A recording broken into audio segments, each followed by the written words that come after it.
রেলের সুযোগ হইতে রাস্তাঘাটে আঙ্গভাষা আর কেউ নেই আল্লাহ ছাড়া।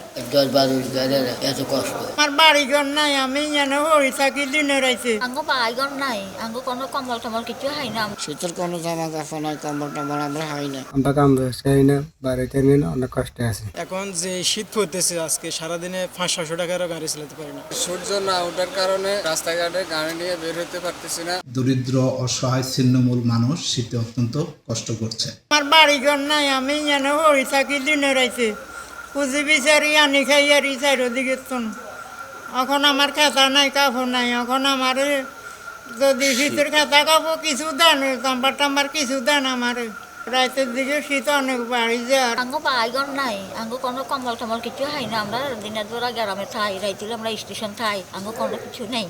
বাইরে খুবই জানি এখন আমরা যদি কোনো কিছু যদি কম্বল টম্বল কিছু যদি সাহায্য সপ্তাহ যদি খাই, তো আমরা কেন শীতের জন্য বাঁচছিলাম। 6 দিন ধরে বহুত কষ্ট করি। 7 দিন ধরে শীত পরে অনেকগুলো। শীতের কোনো জামা কাপড় নাই, কম্বল টম্বল আমরা হাই না। এই শীতের থেকে অনেক কষ্টতে আছে। শীত আইলে ল্যাট্রিনটা বড় লোকেরা, আমরা গরিবেরা কই যাবে মানুষ কি সারা রাত শীতে মরি। রেলের সুযোগ হইতে রাস্তাঘাটে আঙ্গভাষা আর কেউ নেই আল্লাহ ছাড়া।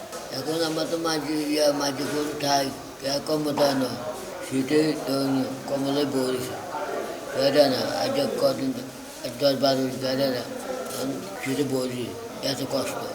যদি দেয় তাহলে সব ওইদিকে কদিন ঠান্ডা কুয়াশা শুরু দেরি করি, আমরা কাম করতে না, বাড়িতে নিয়ে অনেক কষ্টে আছে। এখন যে শীত পড়তেছে, আজকে সারাদিনে 500-600 টাকারও গাড়ি চালাতে পারি না। অন্য সময় 1000-1200-1500 টাকা গাড়ি চালাই। এখন শীতের কারণে যে অবস্থা হয়েছে, মানে কি ছেলে মেয়েদেরকে নিয়ে বা মা বাবাকে নিয়ে অনেক অনেক কষ্ট জীবন যাপন করতে হইতেছে আমাদের। আজকে 4-5 দিন সূর্য না ওঠার কারণে রাস্তাঘাটে গাড়ি নিয়ে বের হতে পারতেছি না।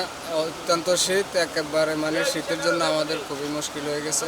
নোয়াখালী একটি উপকূলীয় জেলা। গত কয়েকদিন ধরে এই জেলায় অত্যন্ত ঠান্ডা পড়েছে এবং দুপুর পর্যন্ত সূর্যের দেখা পাওয়া যায় না, ঘন কুয়াশায় আচ্ছন্ন থাকে।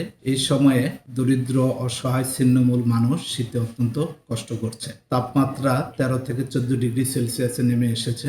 এই সময়ে দরিদ্র অসহায় মানুষের পাশে দাঁড়ানো আমাদের নৈতিক দায়িত্ব।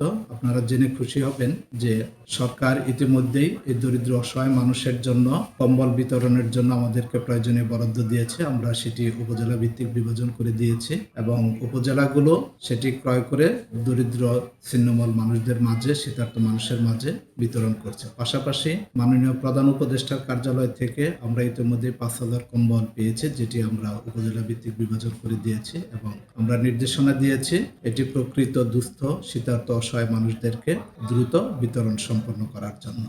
একই সাথে আমি সমাজের বিত্তবান মানুষদেরকে অনুরোধ করব তাদেরকেও এই শীতার্ত মানুষ, দরিদ্র অসহায় শীতার্ত মানুষদের পাশে এসে দাঁড়ানোর জন্য।